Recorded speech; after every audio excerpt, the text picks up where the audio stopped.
Hello everyone, welcome back. अब यो भिडियोमा म तपाईहरुलाई हामीले वर्डप्रेसमा के हुन्छ भन्दाखेरि कतिपय ठाउँमा सर्भरमा साइज रेस्ट्रिक्सन हुन्छ, साइज लिमिटेसन हुन्छ, त्यसले गर्दाखेरि साइज ठुलो हुन्छ हैन।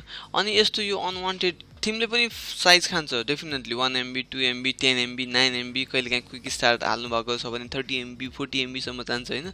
So make sure you don't have all the other bullshit के यो भयो भने के हुन्छ भने यिनीहरुको नयाँ भर्जन आयो भने नोटिफिकेसन आउँछ हैन। So this is not a good thing. त्यसैले यसमा आएको बाइ डिफल्ट केही कुराहरु अथवा आफुलाई चाहिएको बाहेकको अरु थिमहरु चाहिँ फाल्नु पर्छ। So how you gonna remove the theme. अब यो पहिला हालिसकेको थिमहरु कसरी फाल्ने भन्दाखेरि यहाँ कतै फाल्ने अप्सन देखिन्न। फर दैट तपाईहरु के गर्नुपर्छ जस्तो कि यो मिड गार्भन भन्ने थिम डिटेलमा जाउँ हो। थिम डिटेलमा गइसकेपछि यो तलको कर्नरमा हुन्छ यहाँ एउटा डिलिट भन्ने बटन देख्नु भएको छ। So go on and delete this theme. Okay यो एउटा तरिका भयो है। थिम डिटेलमा जाने, थिम डिलिट गर्ने, यसमा जाने, लास्टमा गएर यहाँ देखिन्छ। कतिपय मान्छेहरु यो कुरामा एकदम कन्फ्युज हुनुहुन्छ। So this is how you are going to delete your theme. वर्डप्रेसमा बिगिनर्सहरुको लागि चाहिँ एकदम हेल्पफुल हुन्छ यो चाहिँ आई गेस है।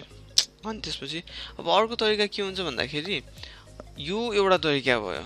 अर्को तरिका तपाईहरुको एचटी डक्स भित्र, एचटी डक्स भनेको हाम्रो पब्लिक फोल्डर हो, वी अल नो दैट हैन। अब डब्ल्युपी इन्स्टलेसन भन्ने हेर्नु है, यहाँ युआरएल मा हुन्छ डब्ल्युपी इन्स्टलेसन भनेको छ।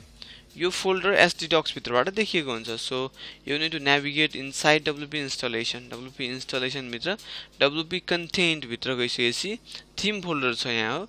थीम फोल्डर भित्र जानुभयो भने हाम्रो इन्स्टल भएको थीमहरु देखिन्छ। सो अब योबाट तपाईलाई चाहिएको थीम कुन हो, जस्ट सी योर नेम। जस्तो यो केन्जा भन्ने थीम छ। यो चाहिएन भने यहाँ गएर डिलिट गरिदिनु भयो भने पनि you are not going to see this thing if you refresh. Okay, केन्जा पनि गयो हैन त। सो मेन कुरो के हो भन्दाखेरि यो यहाँबाट पनि देखिन्छ।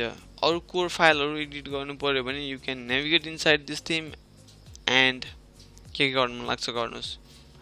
तर मेक श्योर आफुलाई घाटा हुने गरेर चाहिँ भन्नाले आफुलाई पछि गाह्रो हुने गरेर चाहिँ के चीज पनि मोडिफाई नगर्नु। किन भन्दा अपडेट गरिसकेपछि यदि कहिलेकाहीँ अपडेट आयो, तपाईले थीम अपडेट गर्नुभयो भने तपाईले गरेको चेन्ज चाहिँ सबै रिभर्ट हुन्छ। So this is not the recommended way for changing theme content है।